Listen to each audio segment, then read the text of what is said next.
Hi అండి, welcome back to our channel. ఈరోజు మనం అటుకుల పులిహార ఏ విధంగా ప్రిపేర్ చేయాలో తెలుసుకుందాం.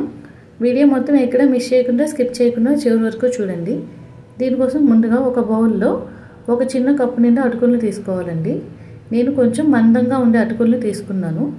ఈ విధంగా తీసుకున్న అటుకులు మునిగేంత వరకు వాటర్ పోసుకోవాలి. చూసారు కదండి, అటుకులు మునిగేంత వరకు వాటర్ పోసుకున్న వెంటనే ఈ అటుకుల్ని పిండేసుకొని ఒక స్టెయినర్లో పక్కన పెట్టుకోవాలి.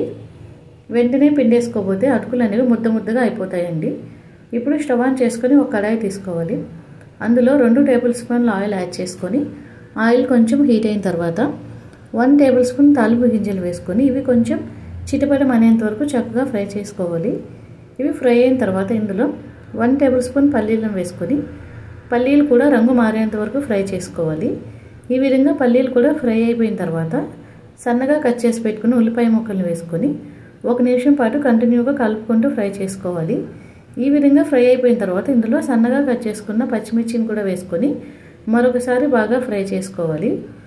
1 నిమిషం పాటు ఫ్రై చేసుకున్న తర్వాత ఇందులో రుచి తగినంత సాల్ట్, 1/2 టేబుల్ స్పూన్ పసుపుని యాడ్ చేసుకొని ఉల్లిపాయలు అనేవి రంగు మారేంత వరకు బాగా ఫ్రై చేసుకోవాలి.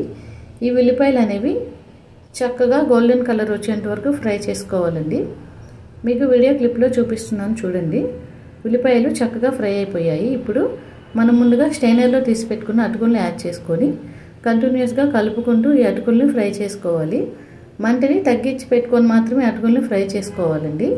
ఒక 2 నిమిషాల పాటు ఫ్రై చేస్తే సరిపోతుంది. చూసారు కదా, ఈ విధంగా మంటని సిమ్లో పెట్టుకొని కంటిన్యూస్గా 2 నిమిషాల పాటు కలుపుకుంటూ ఫ్రై చేసుకోవాలి. అంతేనండి, చాలా క్విక్గా అయిపోతుంది ఈ బ్రేక్ఫాస్ట్. ఈ విధంగా కంటిన్యూస్గా కలుపుకుంటూ ఫ్రై చేసుకున్న తర్వాత ఇందులో సన్నగా కట్ చేసి పెట్టిన కొత్తిమీరని యాడ్ చేసుకొని మరొకసారి బాగా కలుపుకొని స్టవ్ ఆఫ్ చేసేసుకోవాలి. అంతే ఫ్రెండ్స్, చూసారు కదా, చాలా సింపుల్గా అటుకుల పులిహార అయితే రెడీ అయిపోయింది. దీని టేస్ట్ కూడా చాలా బాగుంటుందండి. పిల్లలకి ఉదయాన్నే ఎటువంటి హడావిడి లేకుండా సింపుల్గా బ్రేక్ఫాస్ట్ చేసి ఇవ్వచ్చు. నచ్చితే తప్పకుండా లైక్ చేయండి అండ్ మర్చిపోకుండా సబ్స్క్రైబ్.